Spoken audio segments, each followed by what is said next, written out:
তো আমরা যাই আমাদের আলোচনায়। আজকে আমরা আলোচনা করব ব্যাকরণিক শব্দ শ্রেণী। কেমন? তো আমরা লিখছি, দেখো, ব্যাকরণিক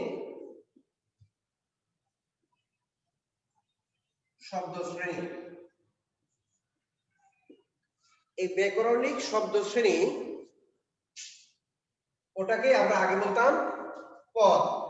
ওটাকে আমরা বলতাম পদ। ইংরেজি হচ্ছে PARTS, parts of, SPEECH, parts of speech. Parts of speech, parts হচ্ছে টুকরো, অফ মানে রয়েল, স্পিচ মানে বাক বা কথা, বাক্যের এক একটি টুকরো। তো ওটার ইংরেজি সংজ্ঞা ছিল words used in a sentence is called parts of speech. এটার বাংলা অনুবাদ করলে দাঁড়ায় বাক্যে ব্যবহৃত প্রতিটি শব্দকেই পদ বলে। কিন্তু আমরা জানি বাংলা ভাষায় বাক্যে ব্যবহৃত প্রতিটি শব্দ পদ হতে পারে না। কারণ পদ হওয়ার জন্য অভিধান থেকে আমরা যে শব্দ নেই, শব্দের সাথে আরেকটা জিনিস যুক্ত হয়, সেটাকে আমরা বলি বিভক্তি। তাহলে বাক্যে ব্যবহৃত বিভক্তিযুক্ত প্রতিটি শব্দকে বলা হয় পদ। আমরা যখন যে বাংলা সংখ্যায় আসবো, তাহলে বাংলায় বলবো বাক্যে ব্যবহৃত বিভক্তিযুক্ত শব্দকে বলা হয় পদ। এই পদের শ্রেণী বিভাগ নিয়ে একটু বিভ্রান্তি আছে আমাদের। কেউ বলেছেন দুই প্রকার, সব্যয় পদ, অব্যয় পদ। কেউ বলেছেন নামপদ এবং ক্রিয়াপদ। কেমন? কেউ বলেছেন পদ 5 প্রকার। দুই প্রকার যারাই যেরকম করে, মোট কিন্তু 5 প্রকার। কিন্তু আধুনিক ব্যাকরণে আমরা এখন আর 5 প্রকার বলছি না। আগে 5 প্রকারের মধ্যে অব্যয় বলে একসাথে অনেকগুলোকে রেখে দেওয়া হতো, যে কারণে ওটাকে আমরা এখন ইংরেজির মতো করে এটাকে বলা হয় ইউনিভার্সাল গ্রামার, বিশ্ব ব্যাকরণ। আমেরিকান ভাষাবিজ্ঞানী নোয়াম আব্রাম চমস্কি যেটা বিশ্বের সকল ভাষার ব্যাকরণ একই, একটা মাত্রই কাঠামো। এটাকে তিনি উপমা দিয়েছেন একটা বিল্ডিং এর সাথে, যে বিল্ডিং এর উপর এক একটা বিল্ডিং এক এক রকম হতে পারে। একজন জানালায় থাই গ্লাস লাগালেন, একজনে গ্রিল লাগালেন, একজন কাঁচ লাগালেন, একজন কাঠ লাগালেন, বিভিন্ন রকম হতে পারে। দরজা বিভিন্ন রকম হতে পারে। কিন্তু বিল্ডিং এর মূল যে কাঠামো, যে মাটির নিচ থেকে পিলার গেলে পিলারগুলো তুলতে হবে, এটা হলো স্ট্রাকচার বা কাঠামো। সকল বিল্ডিং এর কাঠামো যেরকম এক, সকল ভাষার কাঠামো এক। সকল ভাষায় ফুসফুস থেকে বাতাসকে গলা দিয়ে ধাক্কা দিয়ে মুখ দিয়ে বের করে। তাহলে সব ভাষার মূল স্ট্রাকচারটা একই। সকল ভাষায় তৈরি হয় ধ্বনি দিয়ে। এখন এক এক ভাষার শব্দ বাক্যে এক এক রকম করে সাজাই, সেটা আলাদা, কিন্তু ভাষার মূল কাঠামো এক। তারপর তিনি বলছেন যে পৃথিবীর সকল ভাষার ব্যাকরণ তাহলে, অর্থাৎ একটা মাত্র ব্যাকরণ আমরা জানলেই পৃথিবীর যে কোনো ভাষা আমাদের পক্ষে শেখা সহজ হয়ে যাবে। কিভাবে? যে সকল ভাষার যেহেতু মূল কাঠামো এক, সুতরাং যে কোনো একটি ভাষা যদি আমরা ভালো করে শিখে যাই, তখন এই ভাষার সাথে মিল যেগুলো, এগুলো আমাদের শিখতে হবে না। যে অমিলগুলো, যেগুলো অমিল, সেই বিষয়গুলোকে আমাদের শিখতে হবে, বৈচিত্র্য, তখন আমাদের অন্য যেগুলো ভাষা আমাদের শেখা সহজ হবে। যে কারণে আমরা ওই লক্ষ্যে এগোনোর জন্যই আমরা এবার বিশ্ব ব্যাকরণের অনুসরণে বাংলা ভাষায় পদকে নাম দিয়েছি শব্দ শ্রেণী, এবং এর প্রকারভেদ করেছি 8 প্রকার। তো এই 8 প্রকারটা বুঝতে গেলে আমাদের বাংলা ব্যাকরণের বিষয়টা বুঝতে হবে, প্রাথমিক বিষয়গুলো বুঝতে হবে। যে প্রাথমিক বিষয় কি ছিল? যেমন আমরা ছিল আমি, কলম, বোর্ড,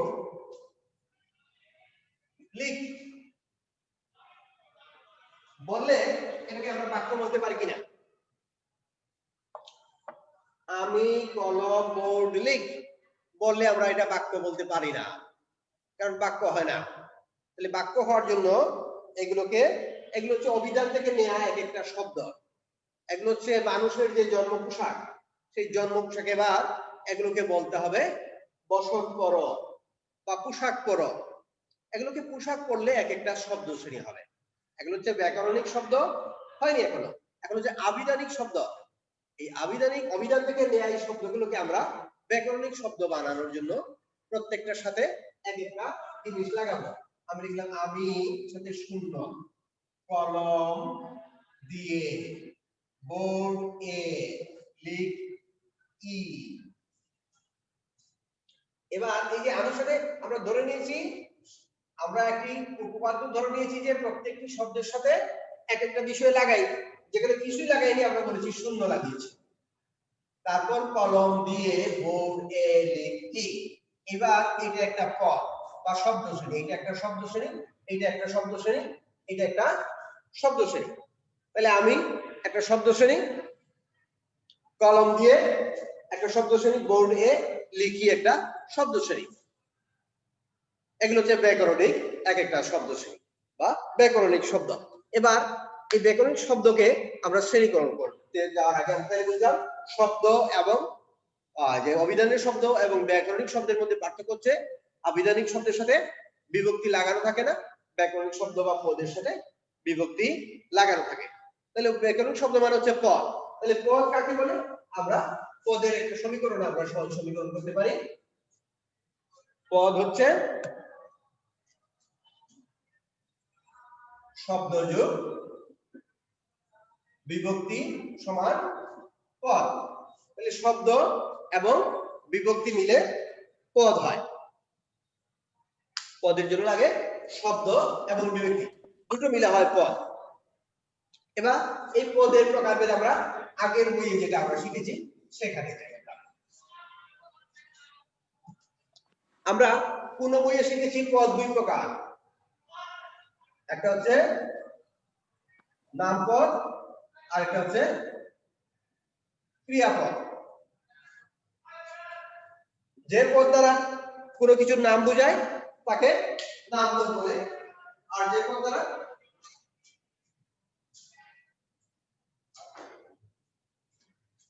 আর যে পদ দ্বারা কোনো কাজ করা বোঝায় তখন কর্তা এবং কাল বোঝায়। কোন কর্তা খেয়েছি একটা ক্রিয়াপদ, আমি খেয়েছি অতীতকাল বা পুরাগঠিত বর্তমান কাল, খেয়েছিলাম অতীতকাল, খাবে তুমি খাবে, তাহলে এগুলো হচ্ছে ক্রিয়াপদ। আর নামপদ অন্য ক্রিয়াপদ বাদ দিলে যেগুলো সবগুলোকে তারা নামপদ বলেছিলেন। একটা শ্রেণী বিভাগ। আবার আরেক ভাবে শ্রেণী বিভাগ কেউ কেউ করেছেন, আমরা দুটোই দেখবো। হ্যাঁ, আবার কেউ কেউ করেছেন পদকে দুই ভাগে, একটা নাম দিয়েছেন সব্যয় পদ আর একটা নাম দিয়েছেন অব্যয় পদ। সব্যয় পদ মানে যে পদগুলোর পরিবর্তন করা যায় বা ব্যয় করা যায় সেগুলোকে বলা হয় সব্যয় পদ, আর যেগুলোর ব্যয় বা পরিবর্তন করা যায় না এগুলোকে বলা হয় অব্যয় পদ। সব্যয় ব্যয় করা যায়, পরিবর্তন করা যায়, যেমন নৌশীল। নৌশীল সব্যয় পদ। কেন? নৌশীলের বহু বচন হয়, নৌশীনরা। পৃথ্বী, পৃথ্বীরা, পৃথ্বীদের। কেমন এরকম করে যে পরিবর্তন করা যায় এগুলো হলো সব্যয় পদ। কেমন? কিন্তু অব্যয় পদ হচ্ছে যে পদের পরিবর্তন বা ব্যয় করা যায় না, যেমন উফ, আহ, অব্যয়, এগুলো অব্যয়। এবং কিন্তু এগুলো হচ্ছে অব্যয় পদ। এই, হ্যালো, এই ধরনের যে শব্দ এগুলো হচ্ছে অব্যয় পদ। তাহলে যে পদের পরিবর্তন করা যায় না বা পরিবর্তন হয় না সেগুলো হচ্ছে অব্যয় পদ। যে পদগুলোর লিঙ্গান্তর করা যায়, এক বচন থেকে বহু বচন করা যায়, পদ পরিবর্তন করা যায়, এরকম পরিবর্তন করা যায়, এগুলোকে বলা হয় সব্যয় পদ। এবার এই সব্যয় পদ হচ্ছে চার প্রকার। আমাদের আগের বইয়ে 9-10 এর বইয়ে আছে সব্যয় পদ চার প্রকার। এটা হচ্ছে বিশেষ্য, বিশেষণ, সর্বনাম আর হচ্ছে ক্রিয়া। আর এই অব্যয় পদ, বিশেষ্য, বিশেষণ, সর্বনাম, ক্রিয়া এবং অব্যয় এই মিলে ছিল পদ 5 প্রকার। এবার আমরা ইংরেজি ব্যাকরণে যদি যাই তাহলে আমরা দেখবো যে পদ হয়ে গেছে 8 প্রকার। সেই 8 প্রকারকে আমরা নিতে গেলে আমরা দেখবো বিশেষ্য, ইংরেজি নাউন, বিশেষ্য নাউন। বিশেষণকে দুই ভাগে ভাগ করা হয়, একটা হচ্ছে নাম বিশেষণ, একটা হচ্ছে ক্রিয়া বিশেষণ। এই নাম বিশেষণ ইংরেজি হচ্ছে অ্যাডজেক্টিভ, আর ক্রিয়া বিশেষণ ইংরেজি হচ্ছে অ্যাডভার্ব। সর্বনাম প্রোনাউন, PRONOUN, প্রোনাউন, ক্রিয়া প্রতিপাদক ভাব। তাহলে এখানে আমরা পেলাম 1 2 3 4 5 প্রকার। এটা অ্যাডজেক্টিভ, এটা হলো অ্যাডভার্ব। এবার এই অব্যয়পদকে ইংরেজিতেও আবার 3 ভাগে ভাগ করা হয়েছে। এই 5 এর সাথে এই 3 মিলে হবে 8 প্রকার। অব্যয়পদ 3 প্রকার। কি কি? একটা হচ্ছে যোজক, একটা হচ্ছে আবেগ,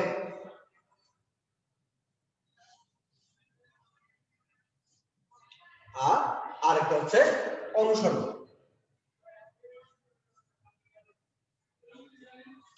একটা হচ্ছে অনুসর্গ, একটা হচ্ছে যোজক, একটা হচ্ছে আবেগ।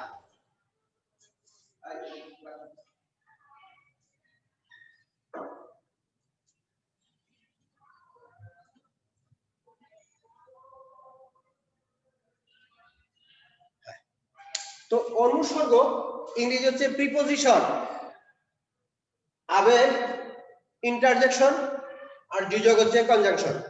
তাহলে প্রিপোজিশন, কনজাংশন এবং ইন্টারজেকশন, এই তিনটার বাংলা নাম আমরা করেছি অনুসর্গ, আবেগ এবং যোজক। যোজক নাম কেন হয়েছে? কারণ দুটো শব্দকে যুক্ত করে বা আলাদা করে, এটাকে ইংরেজিতে বলা হচ্ছে কনজাংশন, এবং কিন্তু অথবা কিংবা বা এগুলোকে আমরা বলছি যোজক। আবেগ শব্দ বা ইন্টারজেকশন বা এক্সক্লেমেটরি ওয়ার্ড, উহ আহ জি বাহ, এই ধরনের যে শব্দ, এগুলোকে বলা হচ্ছে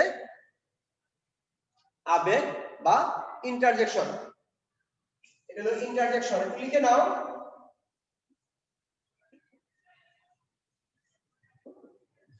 আর এটা হচ্ছে কনজাংশন।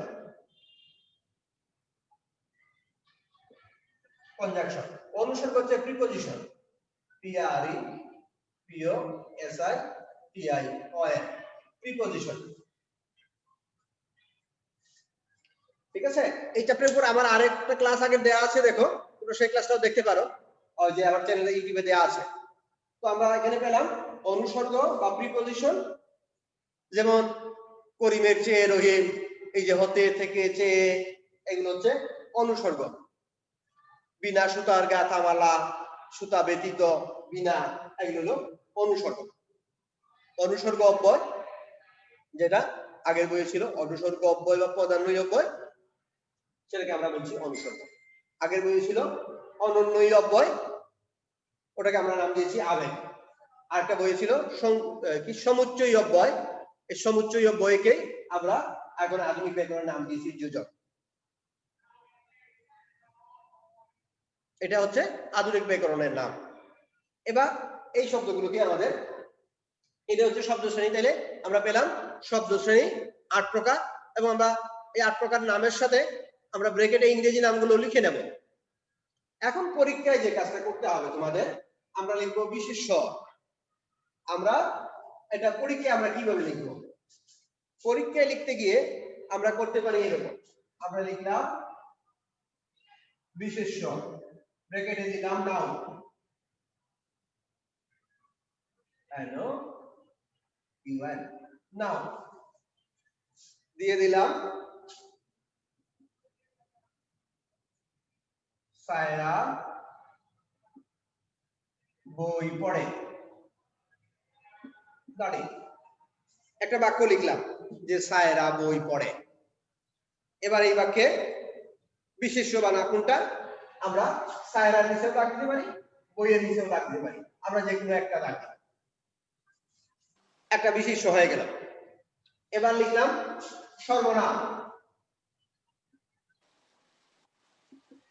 সর্বনাম ইংরেজি দিলাম প্রোনাউন। এবার লিখলাম একটি বাক্য, সে গান গায়, সে গান গায়, দাঁড়িয়ে দিলাম। এবার এই বাক্যে সর্বনাম কোনটা, আমরা জানি যে সর্বনাম হচ্ছে সে, এটা নিচে আমরা আন্ডারলাইন করে দিলাম। এবার দিলাম যে নাম বিশেষণ বা বিশেষণ, ওটা নাম দিয়েছে বিশেষণ বা অ্যাডজেক্টিভ। এবার অ্যাডজেক্টিভ দিয়ে একটা বাক্য লিখলাম, বাংলাদেশ সমৃদ্ধ দেশ, এবার সমৃদ্ধ নিচে দাগ দিলাম, কেমন দেশ? সমৃদ্ধ সে দেশ, কেমন? বা সমৃদ্ধিশালী না দিয়ে আমরা সমৃদ্ধ দিলাম। এবার দিলাম ক্রিয়া, সে চমৎকার গান গায়। তাহলে গান গায়, কেমন গান গায়? গাওয়াটা ক্রিয়াটার দুষ্গুণ, এবার চমৎকার। এবার হচ্ছে এটা হলো ক্রিয়া বিশেষণ। সে ধীরে ধীরে যায়, বা সে সুন্দর করে কথা বলে। তাহলে কথা বলে কেমন করে? সুন্দর করে। এবার সুন্দর করে, এটা হয়ে যাচ্ছে ক্রিয়া বিশেষণ। এবার ক্রিয়া, এই যে গায় বা পড়ে বা যেকোনো একটি বাক্য দিয়ে আমরা একটা ক্রিয়াপদের নিচে দাগ দিব। এরকম করে আমরা সিরিয়ালি 1 2 3 করে একটা শব্দ শ্রেণী লিখবো, এবং এই শব্দ শ্রেণী একটা করে উদাহরণ দিব, উদাহরণের শব্দগুলো নিচে দাগ দেব, কেমন? আর এই শব্দ শ্রেণী সম্পর্কিত, তাহলে এটা যদি আমরা পারি এবং প্রত্যেকটা সংজ্ঞা জানি, তারপর আবার এগুলো প্রত্যেকটা শব্দ শ্রেণী আবার প্রকারভেদ শিখবো। ওটা হলো আমাদের যে কি একটু বিস্তৃত যারা পড়বো যখন, তখন তাতে যে কোনো শব্দের প্রকারভেদ যদি আমরা পারি, তাহলে আপনারা যে পরীক্ষায় একটা প্যারাগ্রাফ দেওয়া থাকবে, পরীক্ষায় সাধারণত একটা প্যারা দেওয়া থাকবে যে এই প্যারা থেকে 5টি বিশেষণ খুঁজে বের করো, বা 5টি ক্রিয়া বিশেষণ খুঁজে বের করো, 5টি সর্বনাম খুঁজে বের করো। এই বিষয়টি পারার জন্য আমাদের যে কাজটি করতে হবে সেটি হচ্ছে, যেখানে যে শব্দগুলো যে বিভিন্ন প্রকারভেদ আছে, এই প্রকারভেদগুলো আমাদের শেখার চেষ্টা করতে হবে। এটা হচ্ছে মূল বিষয়। তো এগুলো মাথায় রেখে এগুলো তোমরা প্র্যাকটিস করো। হ্যাঁ, এবার এই চ্যাপ্টার থেকে আর কার কোনো প্রশ্ন আছে কিনা, থাকলে বলো। এই চ্যাপ্টার থেকে কারো প্রশ্ন থাকলে বলো।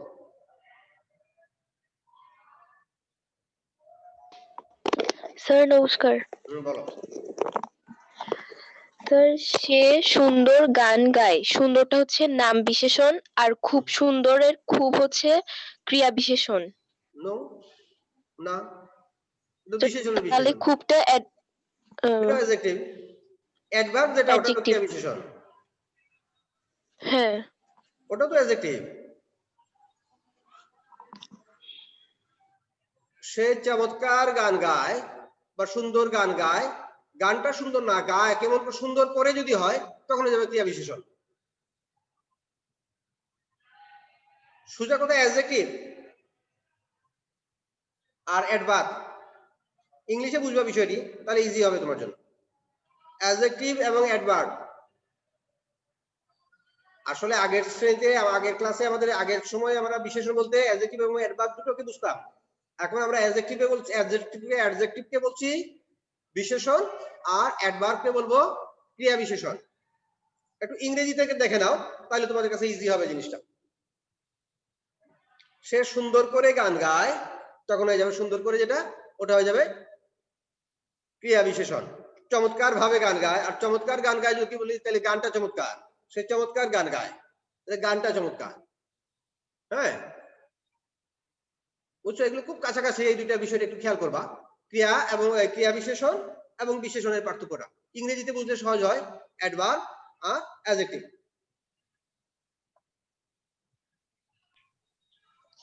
স্যার, শব্দ শ্রেণী আর ব্যাকরণিক শব্দ শ্রেণীতে, সরি, ব্যাকরণিক শব্দ শ্রেণী আর পদ। হ্যাঁ, একই কথা, একই কথা। ব্যাকরণিক শব্দ শ্রেণী, শব্দ শ্রেণী আর পদ একই কথা। পদকে আমরা আধুনিক ব্যাকরণের নাম দিয়েছি ব্যাকরণিক শব্দ শ্রেণী।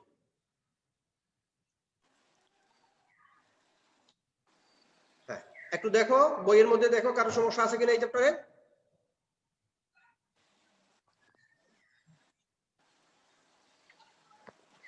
স্যার, আবেগটা, আবেগ, আবেগ শব্দ ইন্টারজেকশন। আবেগ শব্দের আরেকটা সহজ বিষয় হচ্ছে, আবেগ শব্দ ইন্টারজেকশন বানানি ইনজেকশনের মতো একটা শব্দ আছে। হ্যাঁ, আবেগ শব্দের শেষে ইন্টারজেকশন এটা। হ্যাঁ হ্যাঁ হ্যাঁ, আবেগ শব্দের শেষে সাধারণত একটা ইনজেকশনের সুই থাকবে, একটা ইনজেকশনের সুই থাকবে, নিচে একটা অংশ থাকবে। জি স্যার। আহ, ছি, বাহ, হুররে, এনাফ, এলাস, এই ধরনের শব্দ। আবার সম্বোধন পদ হয়, হেই, হ্যালো, এই যে এই শব্দগুলো কিন্তু আবেগ শব্দ, সম্বোধন সূচক আবেগ। এবং এই জন্য সম্বোধন সূচক আবেগের পরে আগে আশ্চর্যবোধক চিহ্ন দেওয়া হতো। আর কোনটা হ্যাঁ, পরীক্ষায় এই শব্দগুলো নির্ণয় করতে পারতে হবে এবং এটা আরো ভালো পারবে যখন এই যেমন এই যে আবেগ শব্দের আরো প্রকারভেদ আছে, যোজকের আরো প্রকারভেদ আছে, প্রত্যেকটার যদি প্রকারভেদ তোমরা একটু ভালো করে পড়ে নাও এবং এটার জন্য তোমরা সবচেয়ে ভালো হয় আর যে বাংলা একাডেমির প্রমিত বাংলা ব্যাকরণ নামে একটি বই আছে, সরি বাংলা একাডেমির ব্যবহারিক বাংলা ব্যাকরণ, প্রমিতটা একটু কঠিন, বাংলা একাডেমি ব্যবহারিক বাংলা ব্যাকরণ, ওই বইটা থেকে যদি তোমরা এই চ্যাপ্টারটা একটু ভালো করে পড়ো তাহলে ইজি হবে তোমাদের জন্য। ওই বইটাকে এটা পড়তে পারো এই চ্যাপ্টারটা। স্যার বাংলা ব্যবহারিক হ্যাঁ হ্যাঁ এটা হ্যাঁ, প্রমিত বাংলা একাডেমি ব্যবহারিক বাংলা ব্যাকরণ। আচ্ছা স্যার। হ্যাঁ হ্যাঁ, ওখান থেকে পড়তে পারো। আর ওটা না পেলে পরে আমরা ওটা ক্লাস শুরু হলে আমরা ওখান থেকে করে দিব, কিছু অংশ দরকার হলে ফটোকপি করে দিব, তোমাদের সমস্যা হবে না। আচ্ছা, এই চ্যাপ্টারটা একটু দেখতে হবে তখন। আর কারো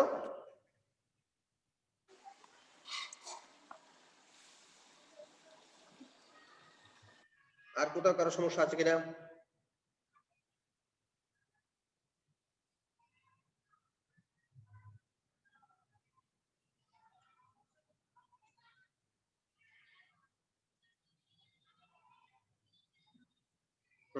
বলো, আর কারো কোনো সমস্যা আছে কিনা? কোনো